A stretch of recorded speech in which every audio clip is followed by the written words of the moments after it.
típicas imágenes, pues que a lo mejor no tenía y pues las guardo, ¿no? Tomo las fotos y pues ahí las voy guardando, las voy guardando. Y bueno, les digo, para mí es un trabajo pues probablemente de más de 10 años.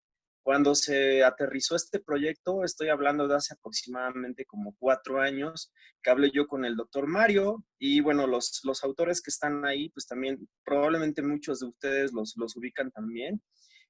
Para mí son grandes profesionales en sus áreas, a los cuales respeto bastante y admiro también.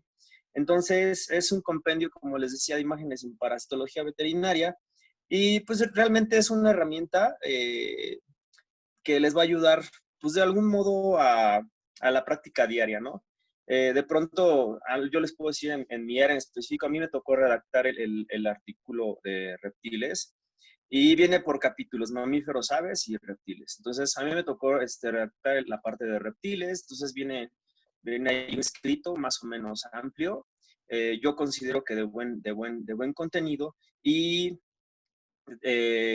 pues las imágenes también, ¿no? De pronto accesar a información para identificación de los parásitos que estamos encontrando en el momento, pues de pronto sí es difícil, ¿no? Entonces, pues yo creo que es una ayuda, ¿no? Y pues tenemos el libro, ahí está disponible con cualquiera de ellos, todos los que están ahí, los 5 doctores que estamos ahí, con cualquiera de nosotros lo pueden conseguir. Eh, y bueno, pues como les decía, eh, vamos a empezar con un poco de humor para que para que por si algunos ya tienen sueño, yo sé que vamos terminando mucho la jornada, muchos tuvimos algo de trabajo, ¿no? Entonces acabamos cansados, pero bueno, vamos dándole paso. Y bueno, vamos a hablar entonces a lo que es lo que es el tema, ¿no? Eh, los parásitos en reptiles, para mí es un tema bastante importante, ¿no?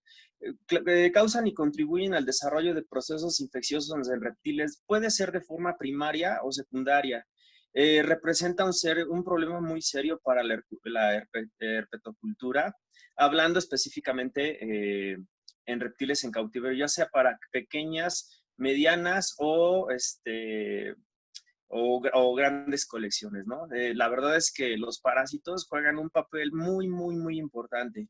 Entonces, se reporta como la tercera causa más importante de mortalidad en reptiles en cautiverio. Este doctor puede ser más bien yo puedo ser el Gutenberg mexicano, hablando específicamente de forma clínica, ¿no? Porque pues si nos vamos a la taxonomía, pues es otro rollo. Pero esto es un enfoque totalmente clínico. Entonces, el doctor Klichenberg redactó un manual en 1993 donde habla que se describe como la tercera causa más importante de mortalidad en reptiles. Y nuevamente en su manual, es el 93, el del 93 es la primera edición, y la siguiente edición es del 2007, donde vuelve a reafirmar que se considera como la tercera causa más importante de muerte de reptiles en cautiverio. Smith y Reville en necropsias también pues reportan lo mismo, ¿no? Y Ipen en 1972 en el zoológico de Houston realizaron 1100 necropsias, de las cuales, para que ustedes se den una idea, el 40% de estos animales, más bien el 40% de estas 1100 necropsias estaban infestadas y el 79% de estas se atribuía como la causa primaria de la muerte de estos animales. Entonces, vamos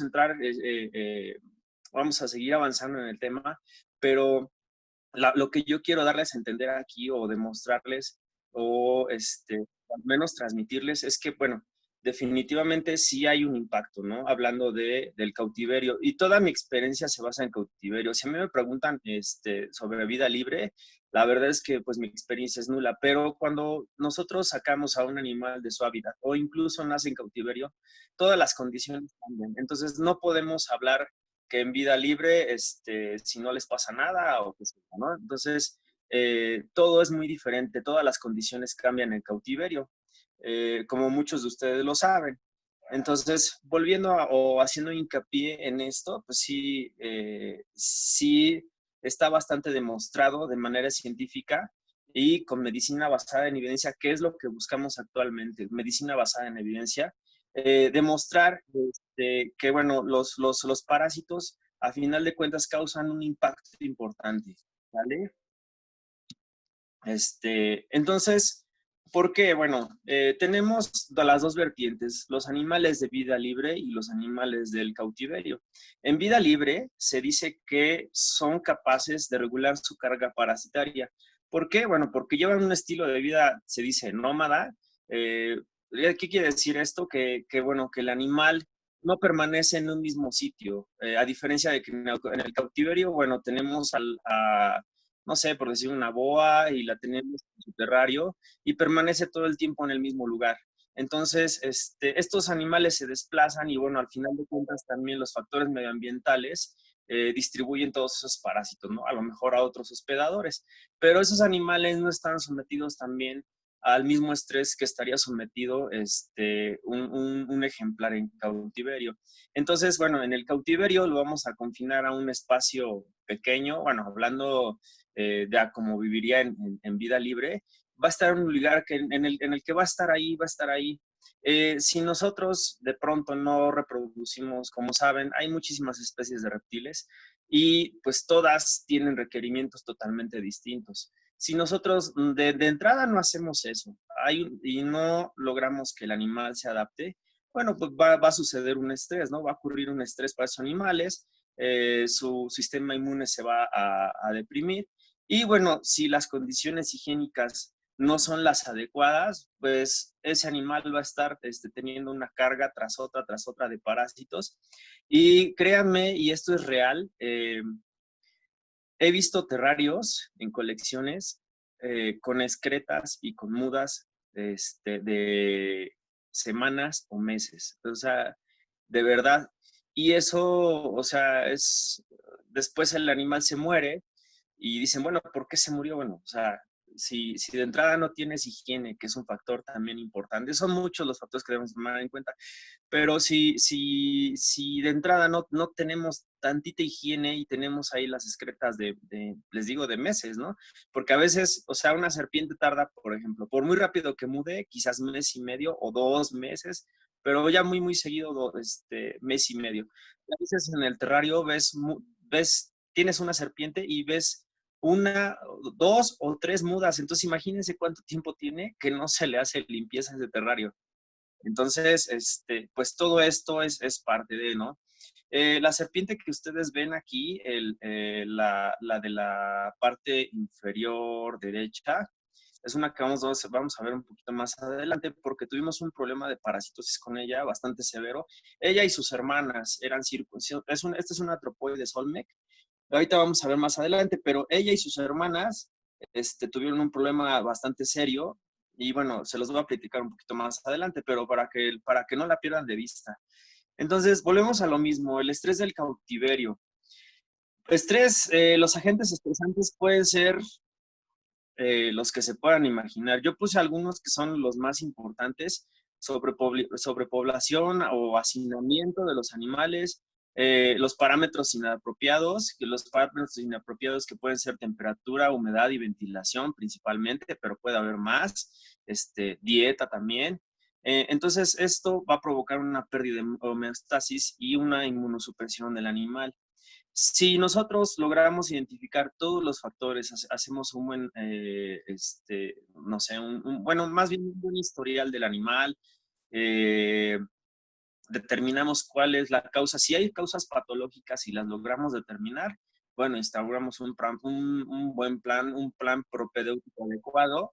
Y también importante hacer una adaptación del encierro de manera que el animal pueda bajar sus niveles de estrés y todo eso va a contribuir a que retorne la homeostasis del animal.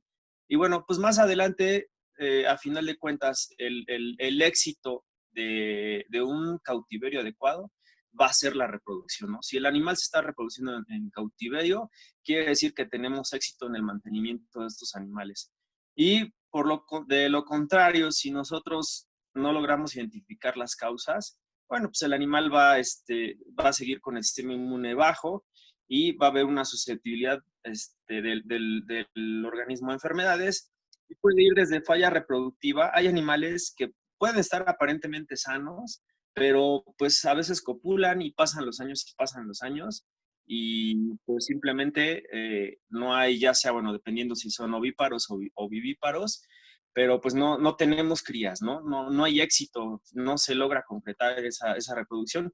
Y hay algunos parásitos que pueden afectar la reproducción, como por ejemplo las tricomonas, ¿no? De pronto hacemos un coprobemos las tricomonas, se desparasitan y a la siguiente temporada de reproducción, ¡pum!, tenemos crías. Y algo tan sencillo y tan fácil de combatir, que eran las tricomonas, que era lo que nos estaba provocando el problema. Entonces, esa es una, ¿no? Enfermedad y, bueno, en el peor de los casos, muerte. Quiero comentarles también que cada año se importan de vida libre. El dato específico ahorita no lo tengo, pero son miles de animales que se importan, que se capturan de vida libre y se traen para cautiverio en todo el mundo, no solamente en México. Pero de esos, el 90% de todos esos animales capturados, el 90% mueren en el primer año, ya sea por traumatismos que se provocaron durante la captura o que definitivamente a lo mejor no había traumatismos, pero bueno, no se le dio un manejo adecuado y enfermó. Debemos recordar que los reptiles no enferman de manera, no presentan o cuadros de infección o cuadros patológicos de manera aguda, a lo mejor como un perro o un mamífero no va a presentar un cuadro de incubación de, por ejemplo, 7 días, ¿no? En promedio, es un decir, y va a enfermar y a lo mejor todo el cuadro de la enfermedad a lo mejor va a ser de 15 o 20 días. Los reptiles no. Los reptiles podemos tardar incluso meses para que empiece a presentar un cuadro patológico. Entonces, por eso les decía, dentro del primer año mueren el 90% de los animales capturados de vida libre pues que se venden como mascotas o que se comercializan con algún propósito, ¿no? Eh, entonces, este es el animalito que les decía hace rato, que no lo perdieran de vista. Parásitos más un cautiverio inadecuado, más estrés. Bueno, pues podemos tener una enfermedad potencial que incluso puede comprometer la vida de estos animales. Estos les quiero platicar que fue una camada de cinco ejemplares y aparentemente es el que iba más grandecito y de pronto empezó a dejar de comer, empezó a estar mal, ¿no? Y fue un tiempo quizás de un par de semanas en que se consumió por completo y pues acabamos perdiendo el animal. Nosotros cuando hacemos la necropsia encontramos tremátodos y bueno, obviamente esos animales venían de captura, supuestamente con la persona que los había llevado allá había nacido con él, pero pues era obvio que no. Estos animales venían capturados. Por lo regular, los que más cargas parasitarias o que más bien son positivos a parasitosis, la gran mayoría son animales que vienen de vida libre. Los animales que nacen en cautiverio sí, también presentan parasitosis, pero pues son menos probables, ¿no? Entonces, este animal, bueno, tuvimos que hacer la necropsia, determinamos que tenía los tremátodos y los hermanos al revisarlo tenían los tremátodos en la boca también. Y por fortuna, bueno, él fue el único ejemplar que perdimos y a los demás les dimos el tratamiento y por fortuna los pudimos salvar. Y cuando llegaron a la etapa adulta, las hembras, de hecho sí, una de las hembras tuvo crías. Este es otro de cocodrilos que igual vienen de captura y tenían ascáridos. Y dense cuenta que, bueno, estos animales pues, los sacan de su entorno y a veces pasan semanas durante el transporte, o las condiciones en las que los tienen antes de venderlos al destino final, pues son bastante deplorables y pues todo eso contribuye, ¿no? Entonces dense cuenta, estos animales fueron 18, de los cuales de esos 18 esos nos llegaron de un decomiso, y de los 18 nos quedaron 3 y iban cayendo como moscas. Eh, Presentaban granulomas parasitorios en todas partes, ya sea subcutáneos o en las vísceras. Y dense cuenta toda la reacción, la celomitis que hay, ¿no? Porque, bueno, al final de cuentas, es algo que no debe estar ahí. Ustedes saben que, bueno, en el caso de los reptiles, una cavidad celómica, al igual que el peritoneo en los mamíferos, pues presentan reacciones, ¿no? Algo ajeno, pues es muy sensible. Dense la cuenta la cantidad de adherencias que existen, pues causadas por estos parásitos, ¿no? Entonces, aquí seguimos demostrando que, bueno, los parásitos sí causan un impacto. Los signos de parasitismo, bueno, los signos de parasitismo pueden ser específicos y no específicos, ¿no? Porque, pues, al final de cuentas, pues, la anorexia no nos dice realmente que es específico de parásitos. Hay muchas enfermedades que nos pueden causar eso, pero bueno, tenemos los signos, ¿no? Va en conjunto todo. Anorexia, pérdida de peso, emaciación, letargia, retraso del crecimiento, trastornos reproductivos, como ya se los había dicho, regurgitación, diarrea, deshidratación, incluso signos neurológicos por algunas especies de parásitos. Y bueno, en casos graves, pues la muerte, ¿no? Perdón. Mecanismos de lesión parasitaria. ¿Cómo es que los parásitos causan daño a sus hospedadores? Bueno, pues succión de sangre, por ejemplo, los hookworms, que son parásitos hematófagos. Imagínense que, por ejemplo, tenemos una serpiente que pese, no sé, quizás 100 gramos, y un hookworm, en el caso de Callicephalus, por ejemplo, que esta especie reportada para serpientes, es como en los perros o en algunos mamíferos ancilostoma, ¿no? Sabemos que tienen su aparato bucal.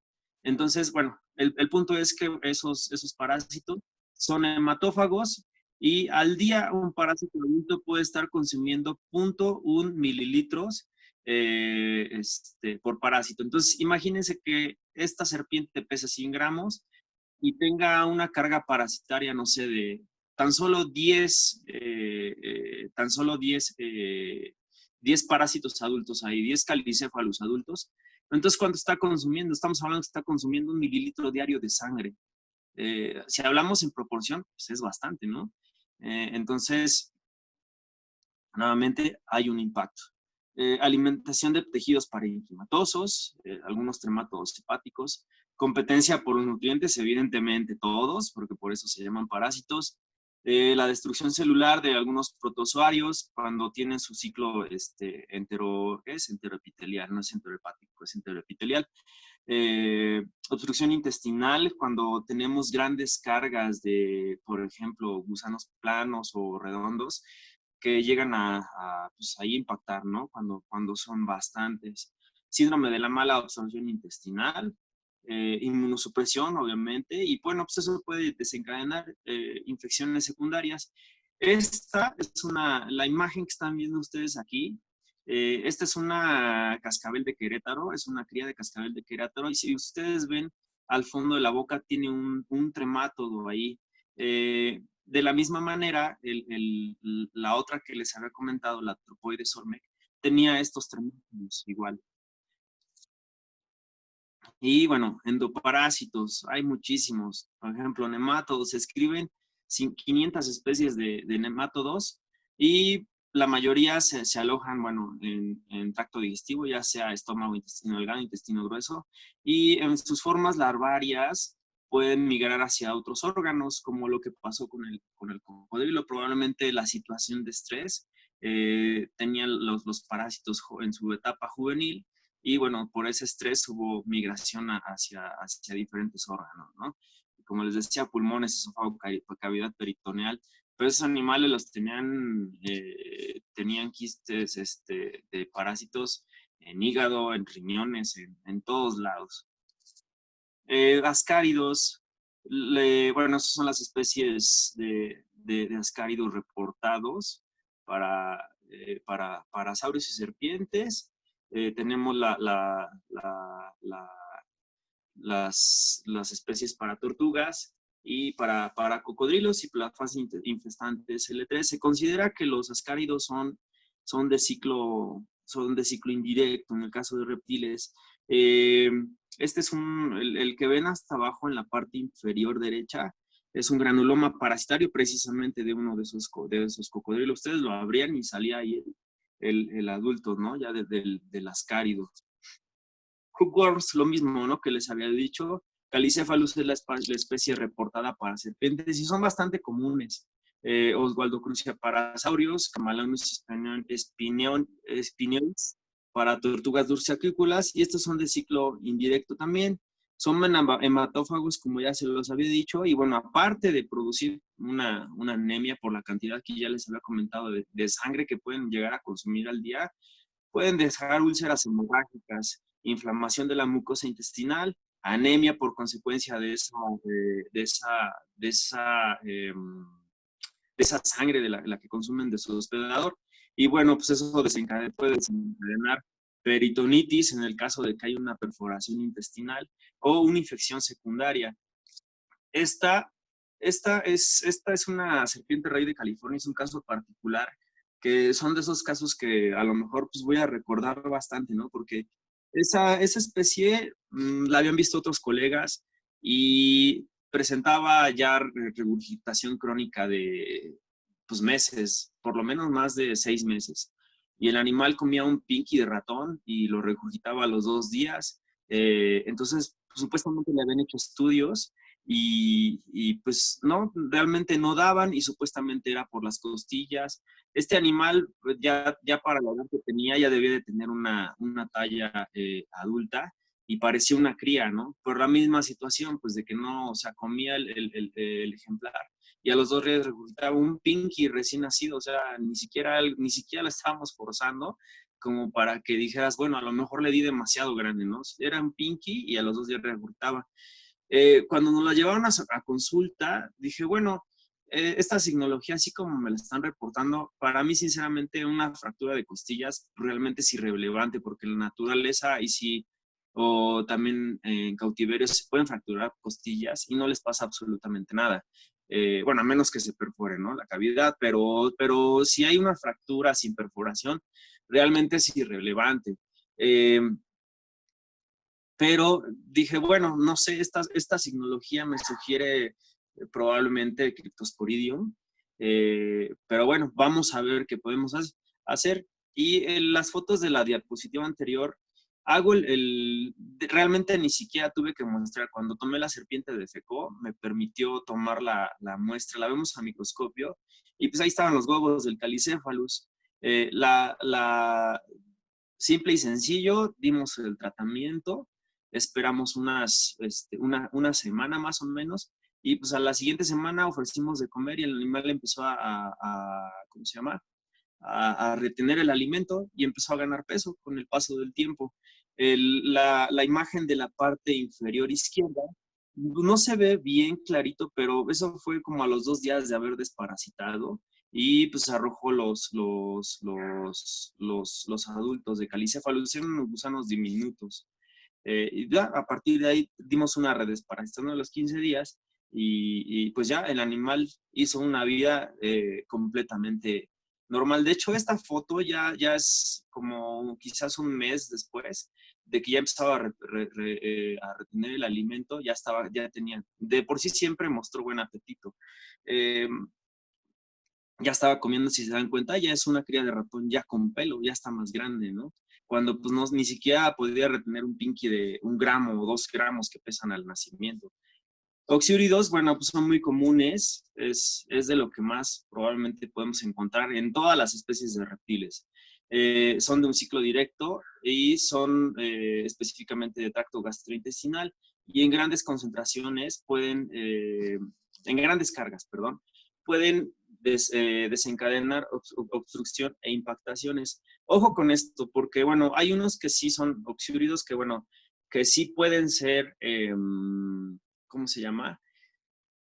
Específicos de la especie de reptil que estén, no sé de qué manera explicarlo, Pero bueno, se le considera, pero también pueden ser oxíuridos que se consideren pseudoparásitos. Si hay alguna duda, me lo dicen al final respecto a esto que le estoy diciendo, pero el punto, estoy tratando de dejarlo lo más claro posible, el punto de esto es que puede haber, eh, puede haber pseudoparásitos, es decir, que nosotros, a lo mejor las presas que ustedes están dando, los ratones, por ejemplo, llegan a tener algunas especies de oxíridos también. Entonces, al consumirlo la serpiente, algunas especies no son los hospedadores, o no es el hospedador esa especie de oxírido, para esa especie de oxírido. Entonces, esos huevos pueden llegar a pasar de largo. No sé si me estoy dando a explicar. Entonces, esos se le pueden considerar también como pseudoparásitos. De repente, pues les digo, a lo mejor podemos ver los copros positivos, pero si checamos a lo mejor los ratones y están parasitados, pues puede ir por ahí a lo mejor, ¿no?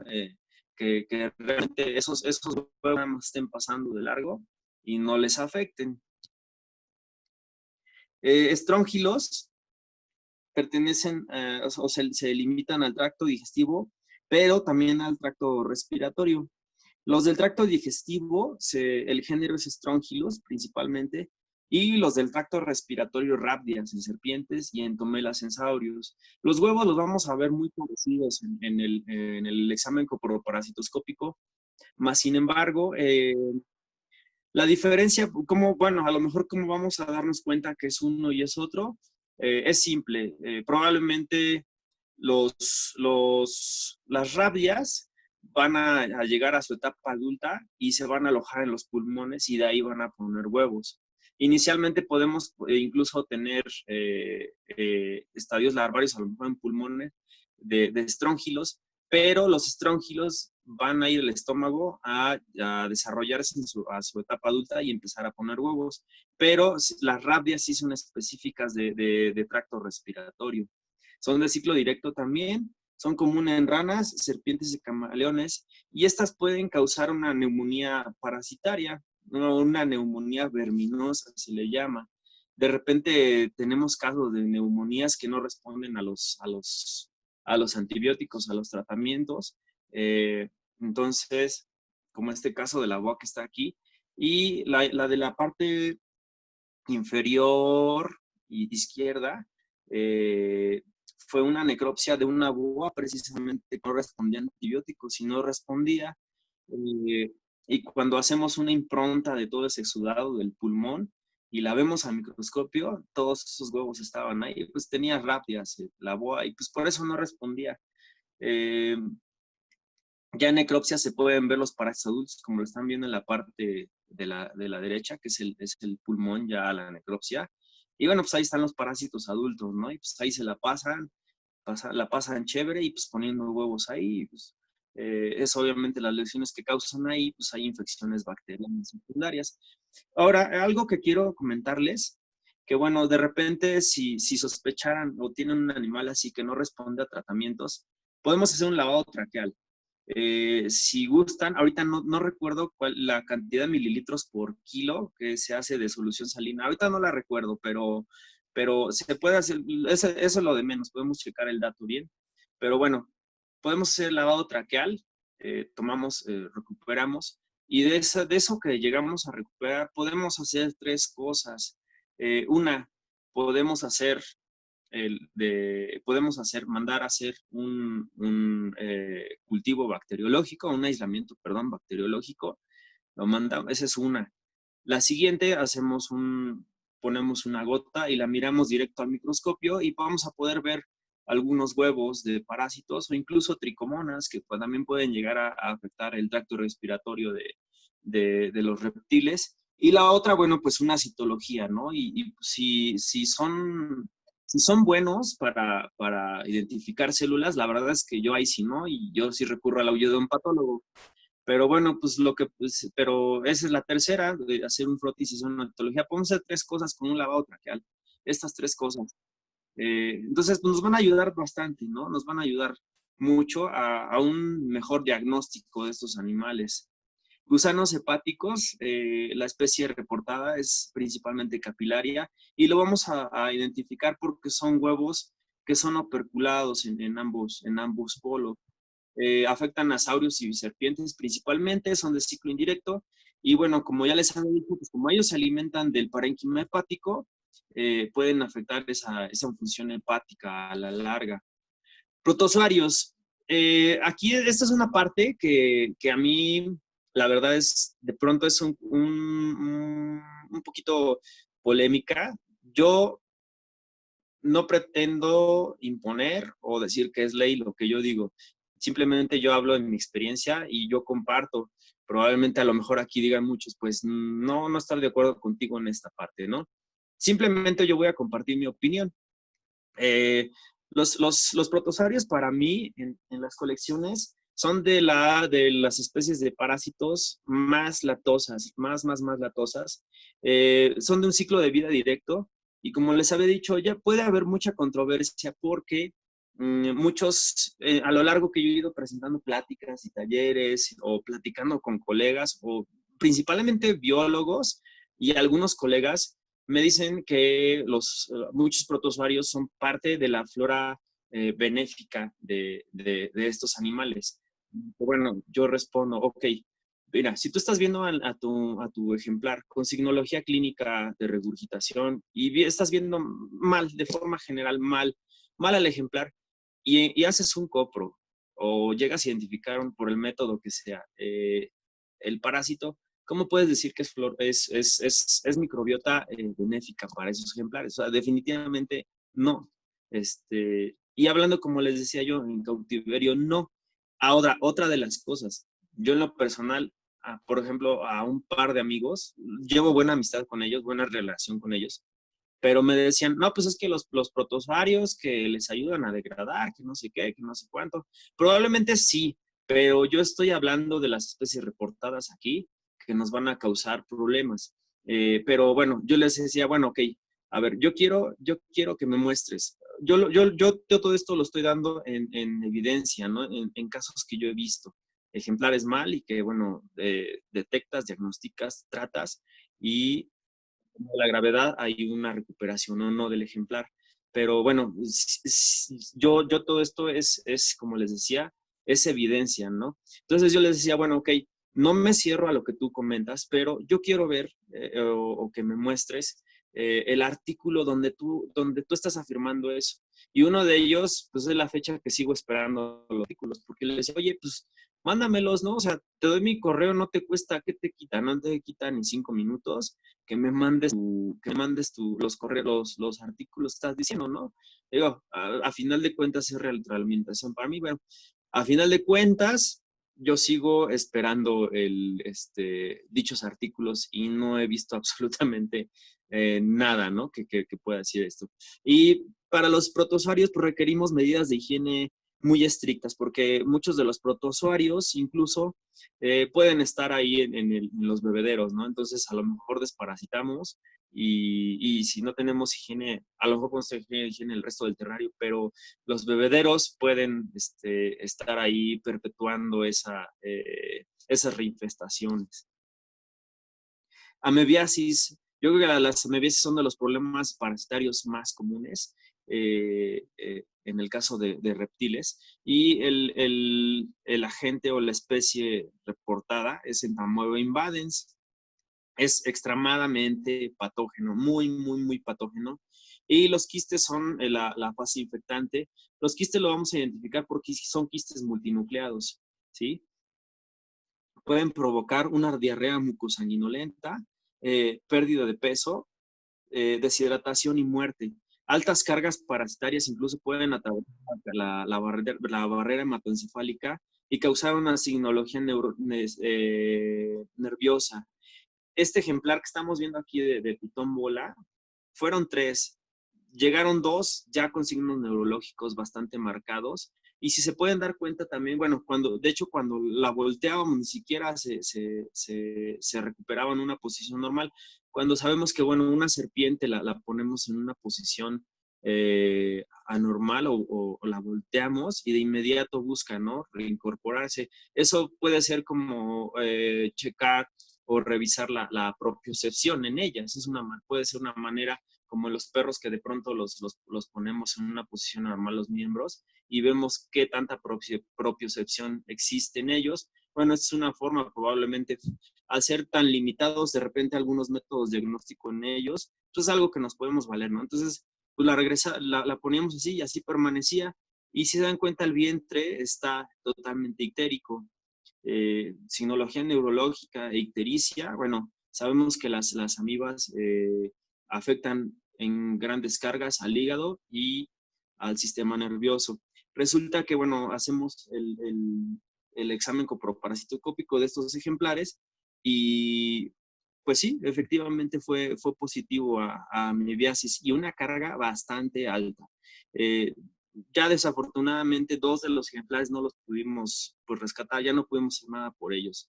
Metabólicamente venía muy mal, todavía el otro estaba grave, pero se pudo rescatar, ¿no? Eh, Ahora, bueno, este es de manera general, los protozoarios, el ciclo enteroepitelial que tienen, ¿no? Se afectan, llegan, se multiplican en el intestino delgado y grueso. Y bueno, como les decía, ¿no? En altas cargas pueden afectar otros órganos, salen, y una vez que se multiplicaron, salen, y bueno, los quistes se eliminan nuevamente en el excremento para afectar a otros, o buscar otros hospedadores. Las coccidias, bueno, pues también es un problema bastante común. Son de ciclo directo. Como sabemos, los quistes de coccidias pues, son resistentes a muchos de los desinfectantes, ¿no? Entonces es importante la higiene en los terrarios o en los encierros de nuestros ejemplares.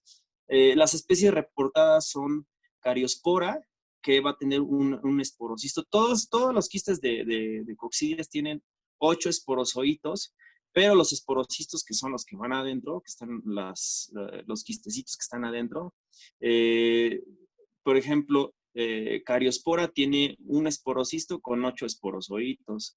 Isospora, que es la otra especie reportada, tiene 2 esporocistos con 4 esporozoitos cada uno, entonces nos dan 8. Y Eimeria, que es la de la parte de abajo, que tiene 4 esporocistos con 2 esporozoitos cada uno, igual nos da en total 8, ¿no? Este es un problema reportado frecuentemente en ejemplares. Es una causa más bien, es una causa común de muerte en ejemplares de dragón barbudo, ¿sale? Pero bueno, ahorita les quiero hacer un comentario sobre esto, sobre los dragones barbudos. Provocan diarrea severa, debilitación, obviamente porque pues hay síndrome de mala absorción y competencia por los nutrientes y bueno, en casos graves la muerte. Como lo habíamos visto, pues se reporta como una causa de muerte frecuente en ejemplares juveniles de dragón barbudo.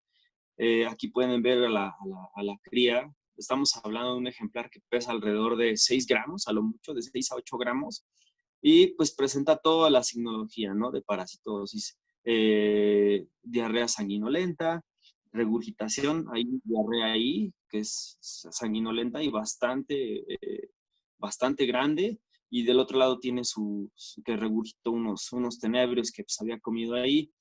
Este ejemplar, hacemos un copro y pues encontramos isospora, pero aparte de la isospora tenía tricomonas. Entonces, damos el tratamiento y unos días después vienen al animalito.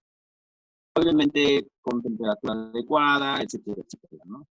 Pero pues ya está comiendo, ¿sí?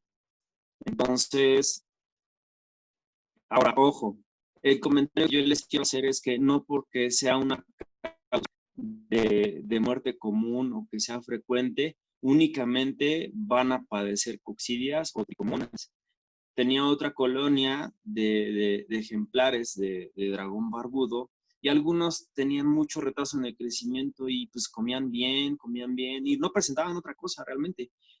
Pero dije, bueno, no nos podemos ir con esa visión de túnel. Esto es lo que les quiero recalcar. No nos podemos ir con esa visión de túnel de que si se reporta frecuentemente, pues seguro tiene coccidias y pues damos para coccidias, ¿no? Porque pues resulta que hacemos el copro y, oh sorpresa, encontramos oxiúridos les digo, esta fue otra colonia, fue otro completamente ajeno a este ejemplar, pero encontramos oxiúridos y pues el animal no estaba, algunos animales tenían mucho retraso en el crecimiento pues por esta situación, ¿no? Entonces, siempre hay que, al hablar de un margen o un rango tan amplio de especies, siempre lo correcto es hacer un examen coproparasitoscópico, ¿sí? Porque pues, es lo que les digo, o sea, de pronto nos podemos ir con la finta, e incluso les puedo yo confesar que estaba yo a punto de irme con la finta sin hacer el examen coproparasitoscópico, y yo le iba a dar tratamiento para coccidias. Entonces dije, no, no, mejor seguimos los cánones como dictan las cosas y vemos las cosas como deben de ser, ¿no? Y entonces, pues nos encontramos con esta sorpresa y pues dimos el tratamiento específico para los oxiúridos y pues los animales empezaron a crecer. Definitivamente ahí había un síndrome de mala absorción, ¿no? Entonces, como les decía, siempre realicen los exámenes y todas las pruebas adecuadas para tener un diagnóstico correcto. Ok. Los flagelados, bueno, las especies reportadas son Examita, Giardia, Trichomonas, Triticomonas, y como les había dicho, pues eso los pueden adquirir en el agua contaminada, entonces puede ser un factor que nos esté perpetuando las reinfestaciones de pronto, ¿no? Yo he visto colecciones en las que probablemente yo recomiendo hacer copros periódicamente, por lo menos mínimo cada 6 meses, de la mayoría de los ejemplares o de los que sean posibles. Porque de pronto, bueno, a lo mejor tenemos una colección controlada, que no tenemos ningún otro tipo de parásitos, porque bueno, a lo mejor las presas están bien tratadas para las que hablamos en caso de los de ciclo indirecto. Eh, pero sí tengo colección o he visto colecciones que de pronto sí hacemos el copro y salen positivos a usuarios, pues por esa situación del agua, ¿no? Entonces, mínimo cada 6 meses, de preferencia cada 3 meses de rutina, estar monitoreando las colecciones, sería lo adecuado, ¿no?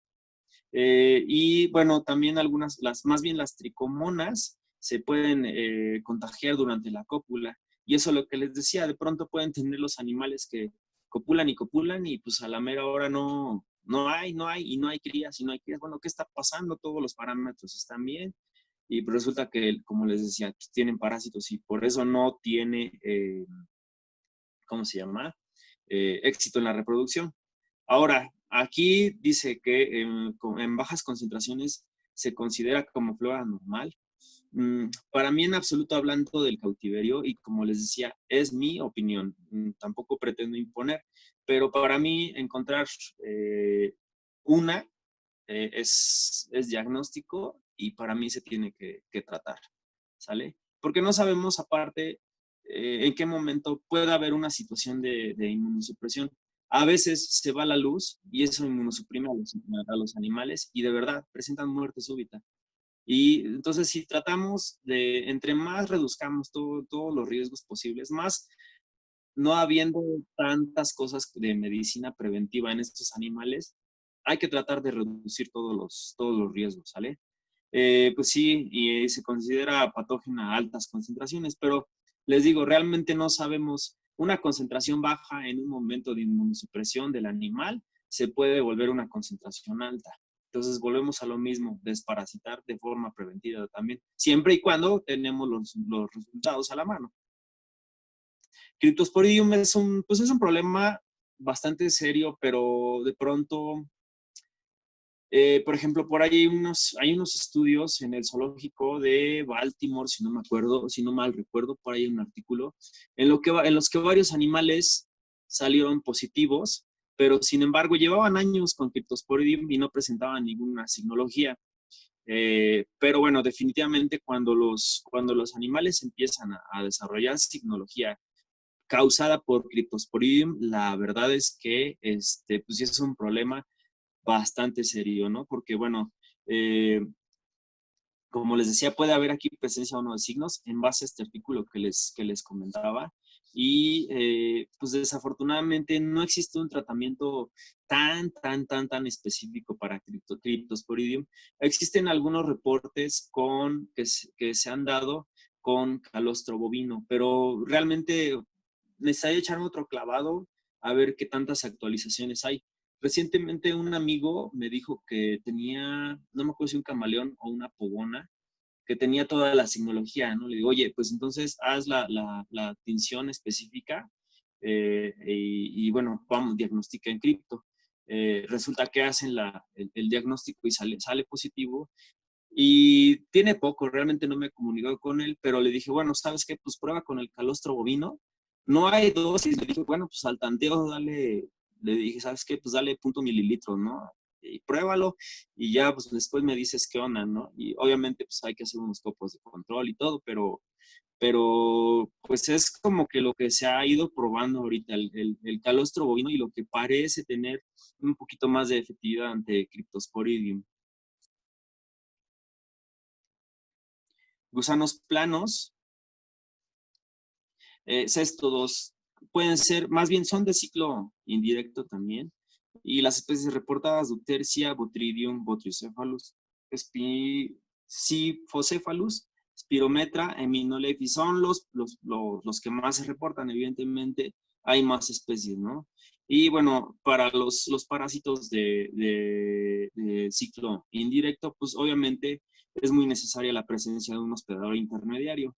Pocos signos realmente relacionados hay cuando llegan a tenerse estos, algunos ejemplares, pero de pronto cuando la carga parasitaria es alta, pues sí puede haber obstrucciones en tracto intestinal. Tremátodos, la clase de Igenia, ¿qué quiere decir Igenia? Pues que requieren más de un hospedador, ¿no? Entonces, esto regularmente los hospedadores, o bueno, más bien las especies que afectan a reptiles, por lo regular se alimentan ya sea de moluscos o de anfibios, que son los que fungen como el hospedador intermediario, también peces. Entonces, por ejemplo, las otropoides pues, se alimentan de ranas de pequeñas, ¿no? Hay algunas especies de nauyacas también ahí. Eh, entonces, este es el ejemplar que les decía yo, el que venía de la camada de cinco hermanitos, y que bueno, fue el único que perdimos, y que también los demás hermanos salieron positivos, más sin embargo, bueno, dimos un tratamiento a tiempo y bueno, pues ahí están en la cavidad oral, en la parte superior derecha, están en la cavidad oral las duelitas. Nosotros sacamos algunas, las fijamos en resina y pues así la vimos. Esta todavía fue con ayuda de un taxónomo que nos ayudó y supuestamente fue el parásito que se identificó aquí, era un Ochetosomo. Pueden ver las lesiones también que provocan en hígado, ¿no? Ectoparásitos, pues también es bastante común, ¿no? Yo creo que todos aquí hemos visto ácaros en serpientes y en saurios, incluso hasta en tortugas. Y el ácaro más comúnmente reportado es el Ophinus natricis e Istierla trombidiformis. En gran carga parasitaria, pues como se alimentan de sangre también pueden contribuir a una anemia, predisposición a enfermedades de piel por las mismas lesiones que provocan en ellas, inflamación periorbital, porque bueno, se meten entre los ojos de las serpientes, y pues eso les causa mucho estrés, de pronto por quererse librar de estos ácaros, las serpientes, si son observadores, de pronto dicen, pues es que pasa mucho tiempo en el agua, pasa mucho tiempo en el agua. Entonces imagínense que esa serpiente esté llena de ácaros y esté en el agua, realmente no está ni siquiera termorregulando. Estos, como sabemos, los reptiles requieren, al ser coequilotermos, requieren una serie de comportamientos para regular su temperatura corporal. Pero si el animal, por el mismo estrés que le están causando los ácaros, permanece todo el tiempo en el agua, porque pues, así de algún modo pues, no se le suben los ácaros, ¿no? Imagínense pues, que esté el agua fría todo el tiempo, 2, 3, 4, 5 días, una semana, 2 semanas en el agua fría. Evidentemente, ese animal no está termorregulando, no está regulando sus funciones metabólicas e inmunológicas y obviamente va a haber una infección secundaria. ¿Por qué? Bueno, porque los ácaros le causaron ese estrés, buscaba el agua fría y estuvo frío mucho tiempo. Estomatitis, neumonías y cuanto enfermedad bacteriana se pueden imaginar. Consecuencia, bueno, de una temperatura fría, pero pues realmente que era a causa de los parásitos, del estrés que les provocaban los parásitos, ¿no? Eh, Como les decía, bueno, transmisión de otros agentes, pues pueden ser algunos hemoparásitos. Y también en altas cargas, pues la muerte, ¿no? Incluso la muerte por infecciones secundarias bacterianas. Garrapatas, igual de la misma forma, pueden ser portadores de otros agentes y se alojan debajo de las escamas y pueden provocar anemia. Es un trabajo bueno, yo realicé hace algunos años y que presenté en algunos congresos, algunos de los que presentó, que me enseñó el doctor al inicio, el doctor Abel. Fue una población en ese momento, bueno, de 300 serpientes entre varias colecciones del Estado de México, Puebla y Tlaxcala, ¿no? De pronto iba a Puebla y mostré algunos animales y venía aquí, bueno, ahora actualmente estoy en Tlaxcala, pero mostraba a unos poquitos que llegaba yo a ver aquí y bueno, mostraba de las diferentes colecciones. De esas 300, muestreamos 79 ejemplares de 5 familias, 15 géneros y 34 especies. Los pueden ver en la tabla, pero bueno, el punto de esto es que los resultados aquí están los positivos hasta la parte bueno, más bien a lo que fueron positivos, y fue un total de 89 positivos. Ustedes dirán, bueno, si fueron 79 muestras, ¿por qué salieron 89? ¿Por qué? Bueno, porque algunos presentaban resultados mixtos, como por ejemplo la pogonita, que era positiva a coccidias y a tricomona, ¿no? Por ejemplo, tenía yo de pronto resultados que pues, era positivo a Oxyurius y a coccidias. Entonces, por eso es el resultado. Y de manera general, bueno, la gráfica que está aquí, la gráfica de pastel aquí, que estamos viendo, es más o menos a lo que nos estaríamos enfrentando más frecuentemente en la clínica en reptiles, ya sea en pequeñas, medianas o grandes colecciones, ¿no? Pero de pronto no les digo que esto va a ser siempre, también va a variar de acuerdo a la zona o las especies que estemos viendo. De repente podemos ir a otra colección que probablemente tiene, no sé ahorita decirles alguna especie, pero por ejemplo especies que se alimenten de anfibios y que esa colección tenga muchas especies que se alimenten de anfibios o peces, obviamente el resultado de tremátodos va a cambiar, ¿no? Entonces, esto va a variar, dependiendo de la zona. Lo que sí te puedo yo decir, que los protozoarios sí va a ser como eh, un resultado constante. Los protozoarios sí pueden estar un poquito más estables en ese sentido. Les digo, todos los demás pues sí pueden variar un poquito dependiendo las especies que estemos viendo en cada colección y la zona. Un amigo del trópico me decía, pues es que yo encuentro frecuentemente los tremátodos, por ejemplo, en la boquita, ¿no? En la boca, en la cavidad oral de los ejemplares. Es que yo los encuentro frecuentemente, claro, ¿no? Porque pues, tú estás allá y pues las especies que a lo mejor que más te encuentras o con las que más trabajas se alimentan de anfibios o peces. Entonces, como les digo, realmente estas especies, por ejemplo, las atropoides, el único lugar donde yo las vi, o sea, obviamente sí vi otros lugares, pero donde más lo vi fue cuando estuve en el herpetario, en la concesión de aquel tiempo de Zacango. Teníamos bastantes ejemplares y a mí en lo personal me gustan mucho, entonces pues sí les tenía bastante cuidado, eran de las consentidas. Y bueno, de manera general, una tabla de fármacos eh, que yo les puedo hacer un comentario de manera personal. Algunas dosis pues, son dosis como probadas, otras ya son dosis que se han ido actualizando con el paso del tiempo, pero bueno, les puedo decir, por ejemplo, hablando del metronidazol en particular para el tratamiento de amibas y flagelados, ¿no? Y algunos parásitos también. Bueno, las amibas son ciliadas, perdón, llevo así una tontería. Eh, pero, por ejemplo, hablando del metronidazol, hace años, por ejemplo, no hablo mal de esto, sino que el comentario que yo quiero hacer es que de algún modo todos esos trabajos contribuyeron. El doctor, no sé si alguno de ustedes llegó a conocer al doctor Luis Grajales. De hecho, muchos de los que me enseñaron a mí, muchos de mis podemos decir, de mis mentores, fueron discípulos del doctor Luis Grajales. Y realmente pues, yo conocí al doctor Luis Grajales muy poco tiempo porque al poco tiempo falleció.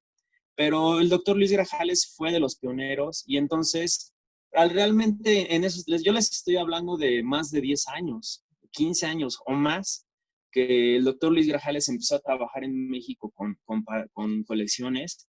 Y entonces, pues en ese momento no tenían, porque en ese tiempo yo no me dedicaba todavía a esto, ¿no? A medicina de reptiles, además de hace más de 20 años no me dedicaba a eso. Pero el punto es que, por ejemplo, el doctor empezó, en esos tiempos probaban dosis de 250 miligramos de metronidazol. Y pues, ¿sabes qué? Pues ahora manéjale esto, ¿no? Manéjale esto. Y pues en ese tiempo no podemos decir que era una atrocidad, una barbaridad, porque bueno, en ese momento no había tanta información disponible de dosis. Entonces, pues todo eso iba, a final de cuentas, con el paso del tiempo, va contribuyendo. Actualmente, lo que sí yo les puedo decir que utilizar dosis de 250 miligramos por kilogramo de metronidazol, bueno, eso sí ya es un crimen usarlo actualmente, porque bueno, ya está demostrado que dosis a partir de 25 miligramos por kilogramo de metronidazol trabajan excelente para el tratamiento de algunas parasitosis.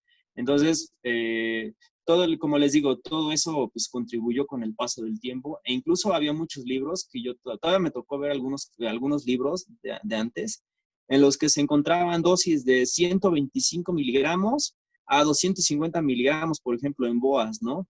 Y la verdad es que la toleran bastante bien. No les pasa realmente gran cosa. Pero como les decía, si dosis a partir de 25 miligramos ya trabajan bien, no tenemos necesidad de mandar una dosis de tan alta.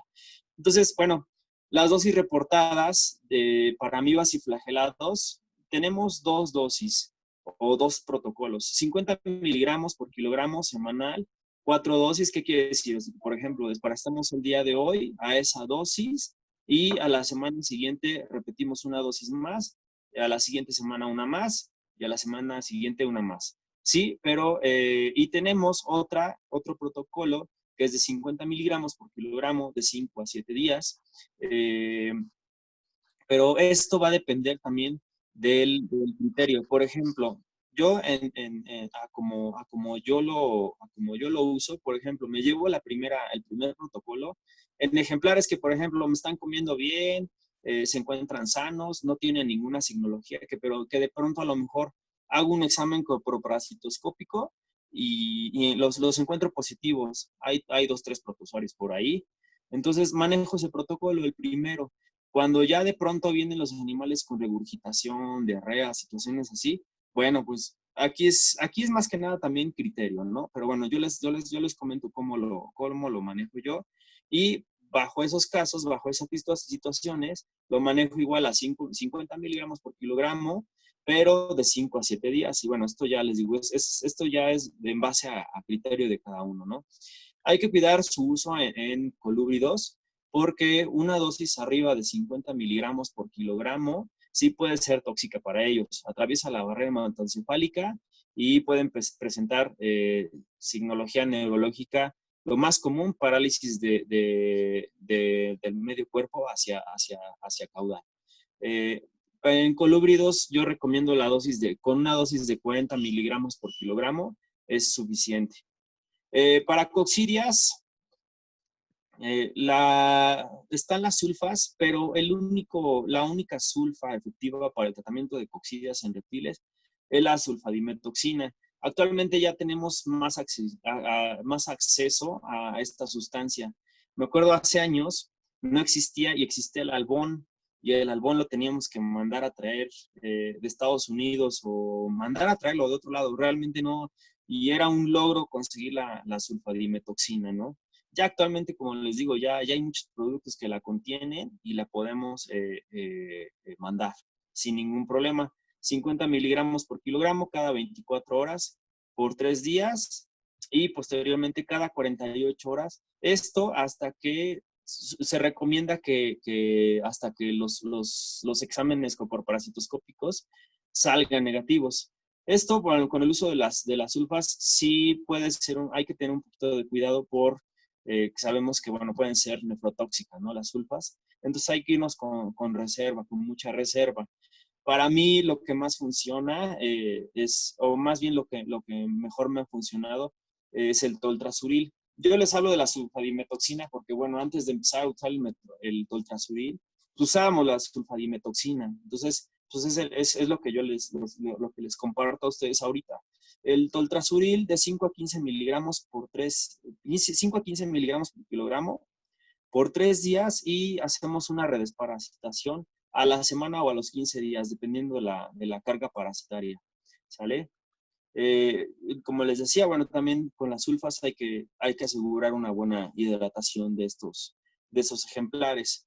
Para nemátodos, bueno, tenemos bastantes alternativas para el tratamiento de nemátodos, de 25 a 50 miligramos por kilogramo por 3 días y repetimos esa dosis ya sea a la semana o a los 15 días, igual cuestión de criterios, ¿sale?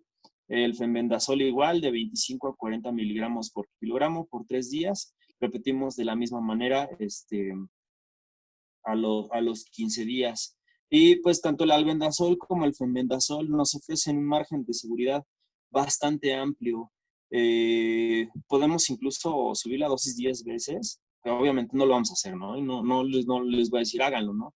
Pero bueno, es esa manera de observación. Se pueden subir la dosis y pues presentan un gran margen de seguridad para ellos.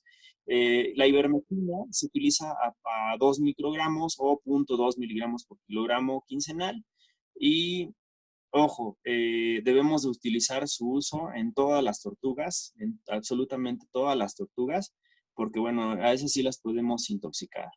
Hubo un caso de un particular que eso fue hace años. Se le hizo fácil, él vio que, bueno, con la ivermectina pues, se desparasitaban perros y gatos y tenía una colección de tortugas bastante amplia. Tenía algunas tortugas bastante caras y también tenía, bueno, tortugas japonesas. Pues él se le hizo fácil, dijo, pues voy a desparasitar a mis tortugas con ivermectina y mató a todas esas tortugas, las únicas que le quedaron vivas fueron las japonesas. Pero pues, también quedaron por ahí con daño neurológico, ¿no? Entonces hay que evitar el uso en tortugas de la ivermectina, en serpientes índigo y serpientes oscuras y en skinks. Y en cocodrilos se puede usar porque algunos colegas han reportado toxicidad de la ivermectina, pero cuando superan los 0.3 miligramos por kilogramo. Entonces, en cocodrilos no hay que superar los 0.3 miligramos por kilogramo y vamos a tener una seguridad y una eficacia bastante buena. Para trematosis estos praziquantel de 5 a 8 miligramos por kilogramo y quincenal puede ser de 2 a 3 reaplicaciones de toltasuril, de praziquantel. En conclusiones, y esto es a manera de comentario, bueno, pues personal, ¿no? O al menos lo que les comparto, parte de mi criterio o lo que o la opinión que yo tengo en cuanto al manejo clínico de estas especies. Bueno, definitivamente pues falta mucho que documentar. Realmente el acceso a medicina de reptiles todavía hay muchas carencias, ¿no?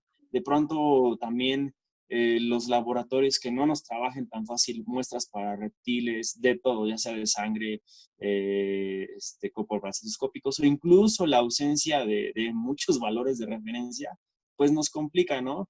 Entonces, como les decía yo, por ejemplo, el doctor Grajales utilizaba esto y bueno, nos sirve de antecedente. Tenemos esos antecedentes, bueno, que se utilizaban en aquellos tiempos. Ahorita ya tenemos un poquito más de información actualizada, etcétera, etcétera.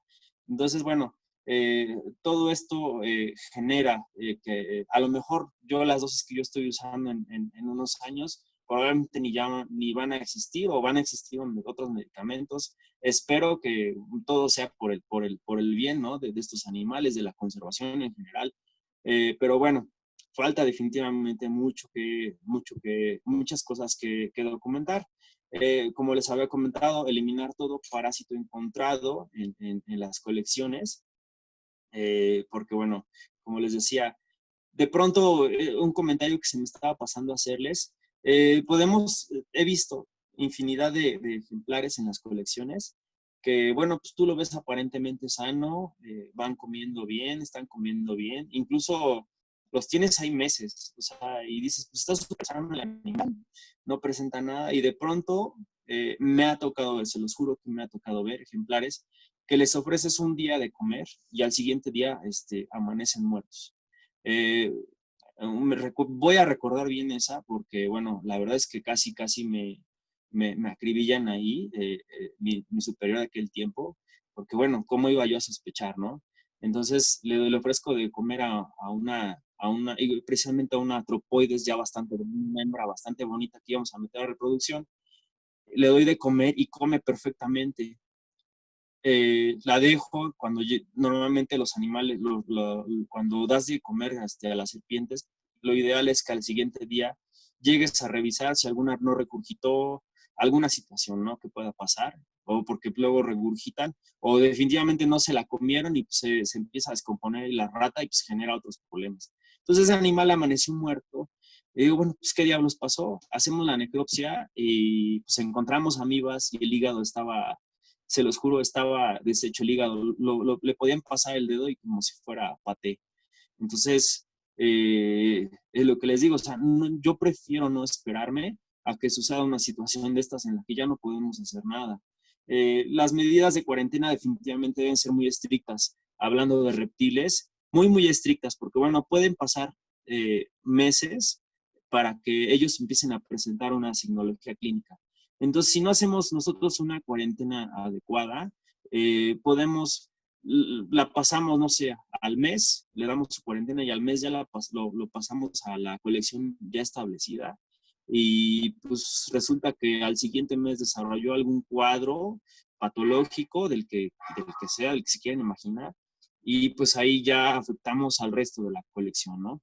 Eh, Definitivamente no existe un medicamento milagroso para ellos o que nos va a curar todo, ¿no?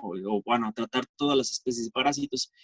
Un par de veces en algunos foros me decían algunos colegas que, bueno, se dedicaban a perros y gatos, ¿no? Pero ellos me decían, bueno, ¿y por qué no, si haces una desparasitación de rutina, aunque encuentres tus copros negativos, ¿por qué no haces una desparasitación de rutina? Y yo les decía, bueno, sí, pero a ver, eh, ¿a qué especie de reptil contra qué vas a desparasitar, no?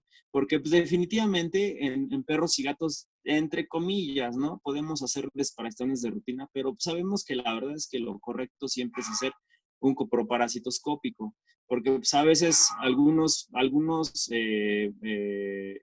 medicamentos o antiparasitarios de amplio espectro pues definitivamente de pronto pueden tener coccidias y pues esos de amplio espectro ni siquiera les pegan, ¿no? Hablando, por ejemplo, en el caso de perros. Entonces yo les decía, bueno, ¿contra qué vas a desparasitar? No, pues es que de amplio espectro y pues con eso le pegas a lo que tenga. No, es imposible. O sea, por eso se tienen que hacer las cosas como deben de ser. Bien dice el doctor Luis Nolasco, que bueno, él es dermatólogo, ¿no? Pero hablando de dermatología, pero esto yo creo que es aplicable a todo, ¿no? Él habla de dermatología y sobre las pruebas de primera intención y si vamos a hacer 2 o 3 pruebas de acuerdo a las lesiones que veamos. Todo debe ser sistemático y no nos debemos de brincar pasos, porque cuando nos brincamos pasos, pues, podemos empezar a cometer errores. Y el no seguir los pasos, nos pueden llevar a esos errores. Lo que les decía igual, si yo hubiera desparasitado a las pogonas estas que yo les comentaba, eh, contra coccidias, porque pues, es algo que se reporta frecuentemente, pues, ni siquiera les iba a hacer absolutamente nada. Entonces, no nos brinquemos los pasos y hagamos todo de forma sistemática. Cada paciente es algo nuevo y todo, cada paciente, todo paso por paso para evitar, pues, evidentemente vamos a cometer errores, ¿no? Siempre todos cometemos errores, pero pues paso a paso y pues así vamos a tener un poquito más de control. Eh, higiene, como se los comenté al principio, de pronto podemos ver terrarios con mudas y excretas. Las mudas, les digo, de 2 o 3 mudas, estamos hablando de 3 meses o más, que no se les limpie el terrario y excretas también. O sea, todo se puede estar perpetuando, ¿no? El ciclo de parásitos. Y no solo parásitos, bacterias pueden estar reproduciendo ahí y estar ahí haciendo un caldo de cultivo pues que también pasen a traer a la serpiente o al cocodrilo, a la tortuga, a la especie de reptil que quieran, ¿no? Definitivamente también no reciclar alimento. Es muy dado que voy a alimentar las serpientes, saco el peso que requieren. Algunas comen peso similar de presas. Y de pronto, bueno, pues no, ok, hoy no quiso esta serpiente y bueno, ya metí la rata ahí. Bueno, no la quiso y se la voy a dar a otra, ¿no?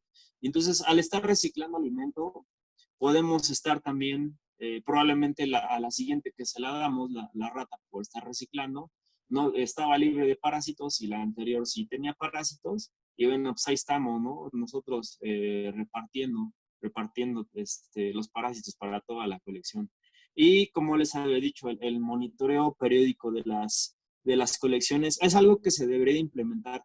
La verdad es que, bueno, no sé algunos de ustedes, pero para mí a veces es complicado, pero no por mi parte, sino que los propietarios o los coleccionistas se la toman muy a la ligera y tú les dices, ¿sabes qué? Tenemos que hacer copros cada determinado tiempo. Cada determinado tiempo tráeme tus muestras.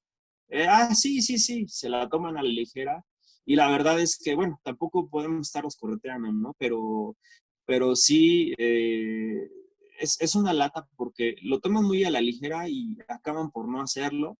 Y entonces, pues ahí a lo mejor tenías una colección más o menos bien controlada y al ratito ya tienes que ir a apagar los fuegos, los fuegos como bombero, porque bueno, ya empezaron a presentar problemas y pues tienes que ir, ¿no? Pero bueno, eh, lo ideal, dice el doctor Meider, en un mundo ideal, el cual no, el cual no, de pronto no existe, ¿no? Y quisiéramos que fueran las cosas así. Pero bueno, el punto es que hay que tratar de hacer las cosas lo mejor posible. Eh, bueno, ya vamos terminando. Y bueno, si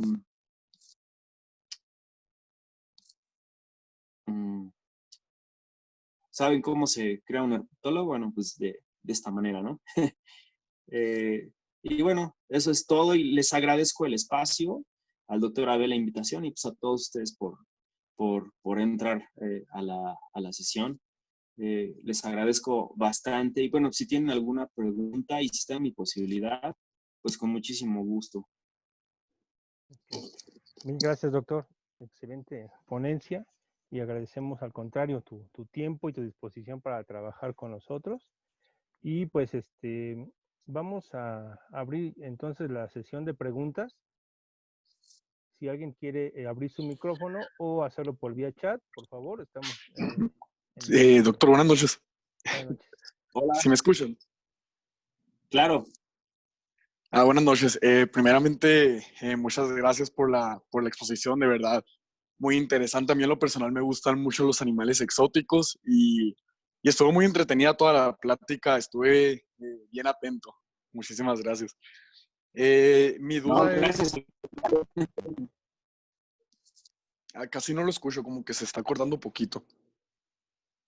Un poquito, sí, pero sí te escucho, te escucho. Está bien. Sí, mi duda va más sobre el lavado traqueal. Es porque no sé por qué mi cabeza no me dio a la imaginación y no pude como, bueno, imaginarme, valga la redundancia, el cómo se hacía el lavado traqueal para obtener pues la citología o bueno, los métodos diagnósticos que usted nos mencionó. No sé si podría como hablar más específicamente de, pues al respecto del lavado traqueal para imaginármelo mejor, por favor.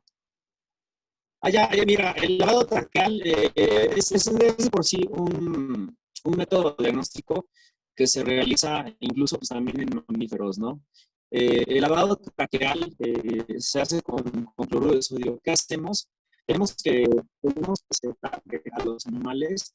De pronto hay algunos animales que sí nos pueden permitir, por ejemplo, de hecho, lavados traqueales en serpientes completamente despiertas. Porque, bueno, las cantidades de solución salina fisiológica son muy pequeñas. Ahorita no recuerdo bien, pero lo tengo, de hecho, está en el libro. Estoy seguro que ahí está el libro. O en las memorias también cuando vino está. Ahorita no recuerdo la cantidad, pero es una cierta cantidad de mililitros de solución salina por kilo de ejemplar. Entonces, vas a sacar tu, digamos, dosis de solución salina fisiológica.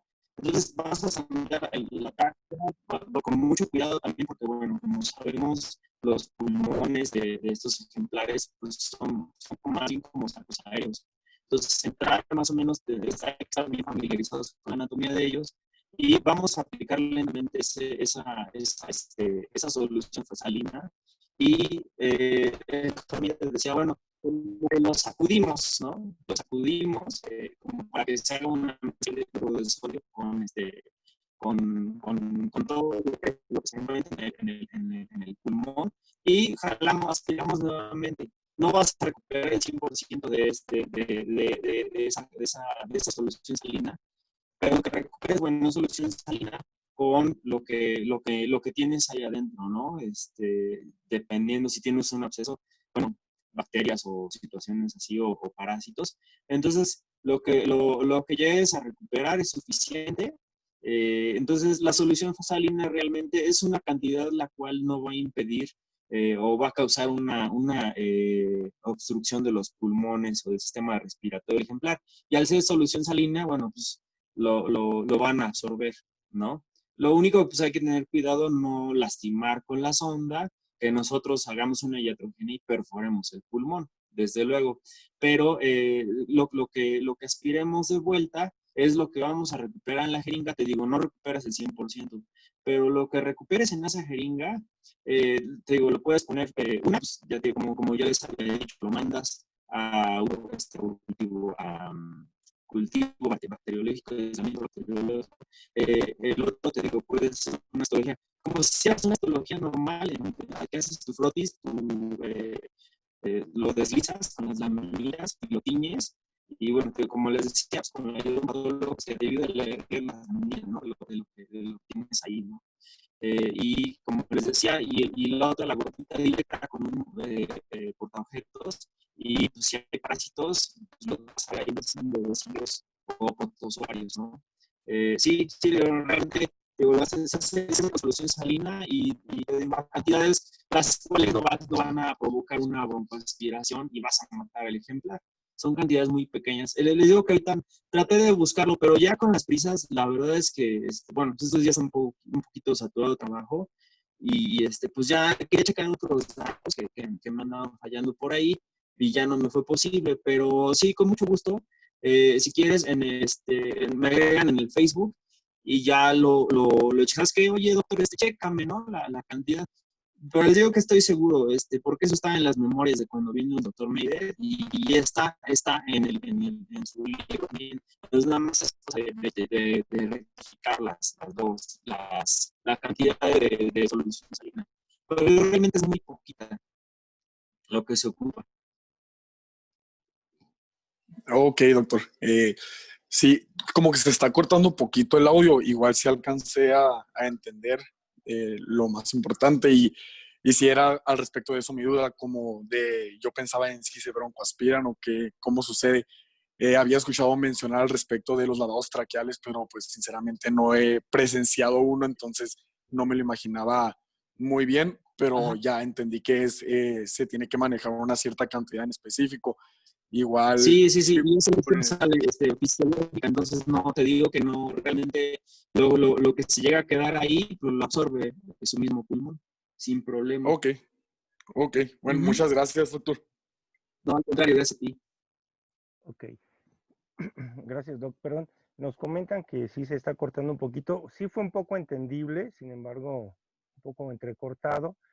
Y solicitamos a la mayoría que tiene sus micrófonos abiertos si los pueden cerrar para ver si así la señal es un poquito No más sé, homogénea, ¿no? Ujú. Bien.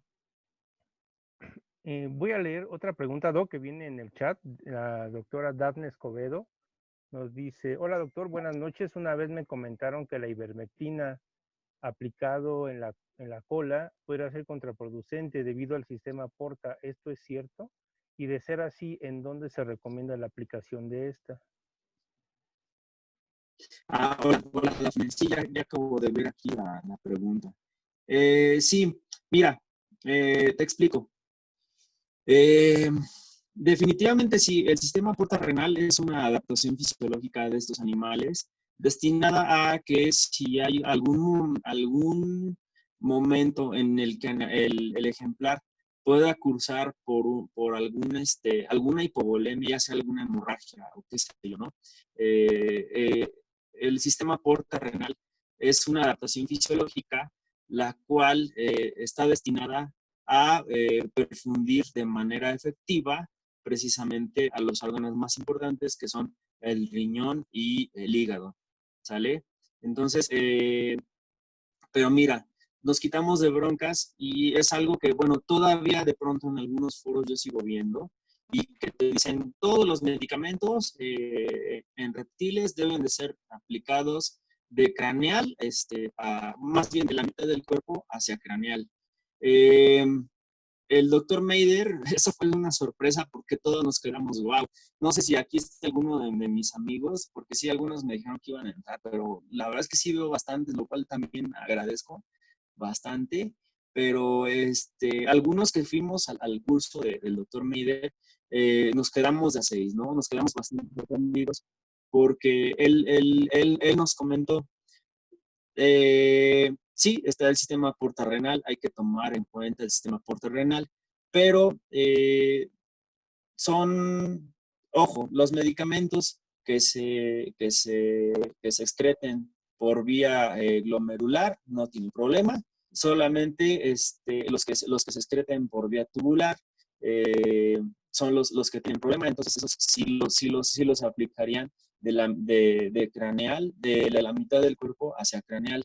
Los que se excreten por vía glomerular no tienen tanto problema. Entonces, los aminoglucósidos, bueno, sí se excretan por vía tubular, entonces esos sí deben de ser aplicados de la mitad de cuerpo hacia craneal. Todos los demás no tenemos problema. Por ejemplo, un ejemplo, la ivermectina, la enrofloxacina, la clindamicina, alguna cefalosporina, no tenemos problema y la podemos, por ejemplo, en algún reptil que tenga extremidades, la podemos ir rotando, ¿no? Tanto en miembro torácico como en miembro pélvico, pero si estamos aplicando algún aminoglucósido, bueno, sí, eso sí hay que procurar que sea en la parte craneal. Eh, pero el doctor Media decía, y si no están seguros cuál es la vía de excreción de los medicamentos, quítense entonces de broncas y la aplican en la parte craneal.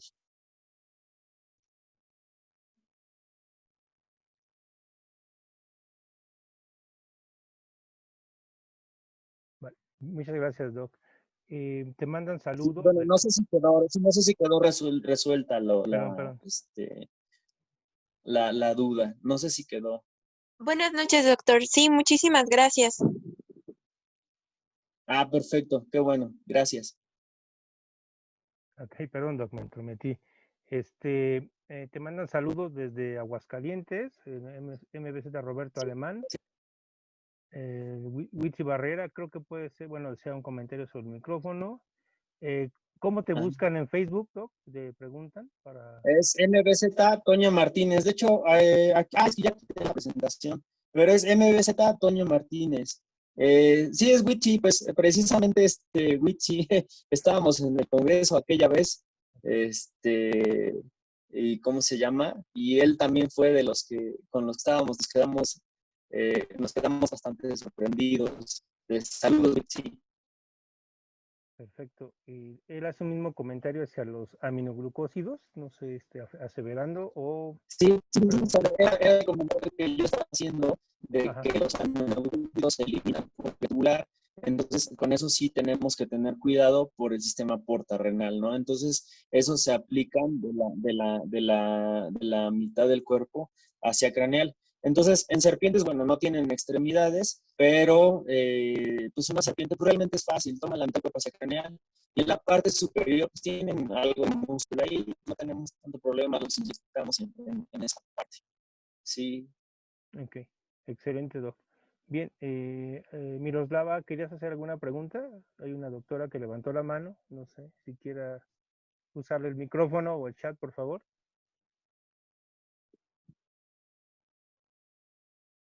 No, yo creo que se equivocó. Bien, entonces, fue un error, sí. Bueno, si alguien más tiene algún comentario o alguna pregunta para el doctor Antonio, por favor.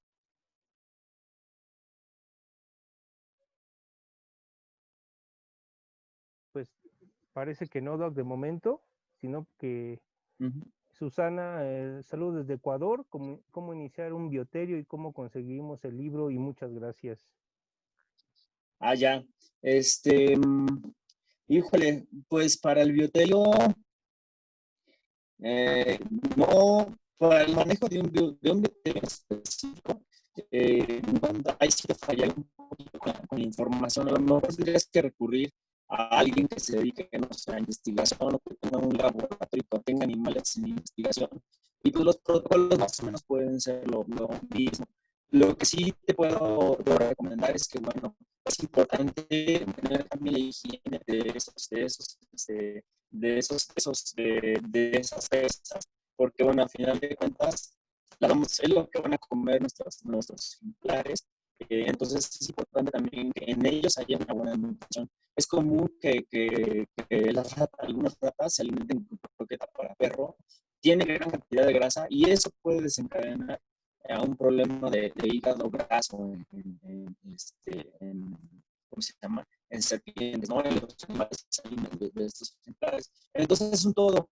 Seguramente ahí sí te fallaría yo, ¿no? En cuanto a la implementación de un, ¿cómo se llama? De un bioterio, pero eso lo podrías checar con alguien que se dedica a investigación. Pero sí, es importante eso, ¿no? El manejo adecuado de las presas y pues, que también estén libres de parásitos, pues para evitar toda esta situación. El libro, pero sí, el libro lo puedes conseguir con nosotros, bueno, con un servidor, pero no, sinceramente, de hecho, envíos hasta sí, déjame checar si hay forma de enviarlo para allá, porque sí he hecho envíos a toda la República. Recientemente hice un envío a California, hasta ya estamos haciendo los libros. He enviado a muchas partes ya de México, pero al extranjero no. Pero si podemos ver la forma de que se pueda enviar de forma internacional, sin problema, yo no, con muchísimo gusto. Al contrario, a mí me daría gusto pues que el libro no llegara a otros lados. Ajá. Perdón. Vale, nos pregunta Héctor Ortiz, bueno, te pregunta a ti, el tratamiento de ácaros en serpientes, por ejemplo, me imagino que es pitones. En pitones, ajá. Ajá. Ajá, mira, para el tratamiento de ácaros ocupamos una piretrina que tiene gran margen de seguridad. Esta la usamos muchos años allá en el laboratorio y pues hasta la verdad es que hasta la fecha la sigo yo ocupando en todas las colecciones que yo atiendo, ¿no? Es del trametina al 1%, que quiere decir que, bueno, por cada 100 mililitros de agua vas a poner 1 mililitro de trametrina. Haces esa mezcla y esto te sirve realmente para todos los ejemplares, ¿eh? Ojo, nada más hay que tener cuidado que no son animales que están muy caquéxicos o muy demasiados, porque bueno, de pronto esos sí pueden llegar a presentar algunos problemas. Pero con esta mezcla, yo he tratado incluso hasta crías de cascabel que se infestan de ácaros, muy fascinante, y pues no hemos tenido problemas. Se deja un topper, se atomiza el animal, se deja 5 a 10 minutos reposar y después en otro topper con agua tibia los enjuagamos. Es importante que si el terrario ¿cómo se llama? Tenía ácaros, no lo regresen de inmediato, lo pueden poner en una caja plástica y fumigan todo el terrario primero, lo fumigan todo en ese momento, lo dejan un lugar reposando. Al día siguiente pueden sacar a lavar todos los troncos, si es necesario cambiar el sustrato, bueno, cambian el sustrato, incluso las piedras y las ramas, cuando lo fumigan bien y lavan las ramas al siguiente día, nada más las dejan secar bien al sol 2 días por lo menos y ya vuelven a armar el terrario y regresan al animal sin problema. Porque eh, sí son bastante,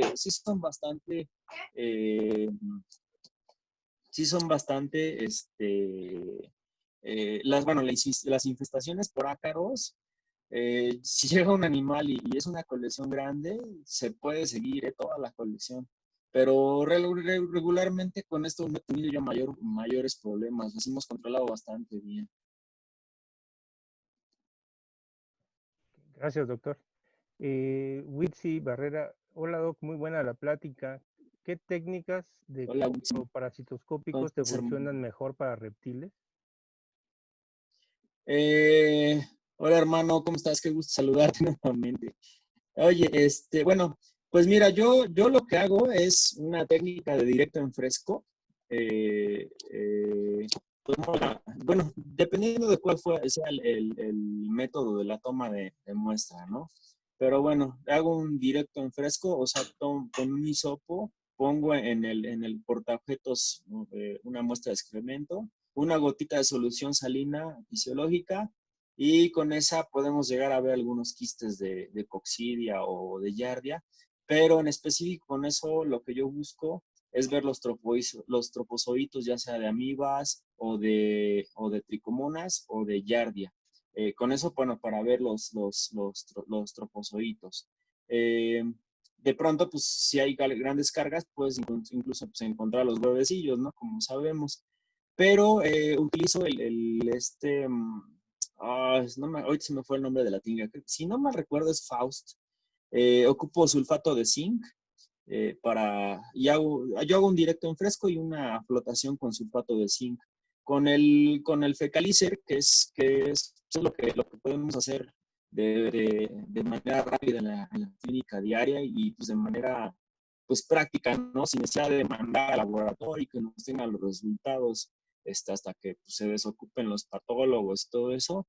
Entonces, pues, es lo que yo hago con el fecalizer, con el que es de plástico, hace la mezcla con el sulfato de zinc y ya los pongo a flotar. Entonces, estoy revisando el directo en fresco, le doy unos 5 minutos más y ya después reviso lo que tuvimos de la flotación. Y ya sin problema, pues la flotación, pues como sabemos, es para huevecillos y quistes. Y pues yo hago eso, un directo en fresco. Siempre de rutina hago el directo en fresco y una flotación.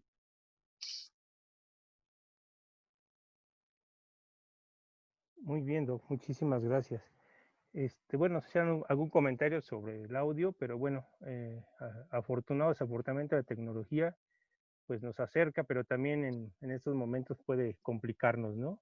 Y es algo que pues sale de nuestras manos, realmente es por cuestiones de bastante criterios que no podemos resolver lamentablemente de forma aquí nosotros, ¿no? Bien, Ujú. genial, Doc, muchísimas gracias. Alan, muchas gracias, Doc, la charla, Doc, muy interesante. Y en general, Muchas pues gracias. todo muy padre, Doc. Pues Bueno, gracias, les agradezco el comentario. insisto, si hay algún otro comentario, ya si no para finalizar, y también dejar descansarlos a ustedes y al doctor Toño, que es tarde para él. No Bien, tanto, casi no, siempre voy durmiendo a la 1 de la mañana. perfecto. Pero No, sí. no entiendo el medicamento, el doctor Héctor Ortiz. No entendí bien, ¿me podrías repetir? El Ajá, medicamento que ocupas para los ácaros. sí, es deltametrina. A ver, si, no, si me confirmas si lo escuchas. Deltametrina al 1%. No, cuidado. Deltametrina al 1%. O sea, si te digo, si ponemos 99 mililitros de agua y 1 mililitro de deltametrina, ujú, sin problema. Deltametrina, sí, ojo, porque yo no he utilizado otros piretroides más que este, entonces no te sabré decir si a los demás puedan tener algún problema, pero deltametrina al 1% con mucho margen de seguridad, sí. Perfecto. Bueno, contestaste ahí la otra pregunta que si era para todos los ectoparásitos, ¿no? Y Ajá, sí, sí, sí, garrapatas y ácaros, ok, sí, sí, perfecto. sin Pues el problema. doctor Héctor te agradece. Y pues bien, Al pues no contrario, sé sí. si tú quieres hacer otro comentario, Doc, si no, para cerrar ya este ciclo de preguntas. Y pues bueno, a nombre del doctor Rodolfo Córdoba Ponce, nuestro jefe del hospital, y a nombre de todos los alumnos del Hospital de Pequeñas Especies de la Facultad de Estudios Superiores Cuautitlán, te damos las gracias por tu participación y pues esperemos aprovecharnos de esta ocasión que nos puedas apoyar en alguna otra sesión, en algún otro momento, con algún tema igual de interesante que este, Doc. Pues Claro que bien, sí, con mucho gusto, con muchísimo gusto. bien, mil gracias, Doc, nuevamente, y a todos ustedes también Al gracias. contrario, gracias a ti y a todos ustedes. Excelente, Doc. Gracias y pues espero que pasen una excelente noche y como siempre, pues insistir en que sigan cuidándose, que sigan tomando las medidas pertinentes, tanto en sus centros de trabajo, en sus clínicas y en sus hogares. Pues bueno, nuevamente gracias. Saludos desde Chile, muchas gracias. Perfecto. Eh, Susana, muchísimas gracias. Buena noche. Y pues estamos para servirles y es un honor que todos ustedes hayan participado con nosotros. Muchas gracias, Doc, en verdad. No, al contrario, Doc, un abrazo y pues seguimos en contacto. Igualmente, pues, un abrazo para todos. Perfecto, gracias. Bueno, pues vamos a concluir y estamos en contacto. Cualquiera que les Gracias. interese seguir en este ciclo de pláticas de este hospital, pues con todo gusto pueden mandarme un correo electrónico o por medio de Facebook, podemos seguir en contacto. Mil gracias a todos nuevamente. Bye.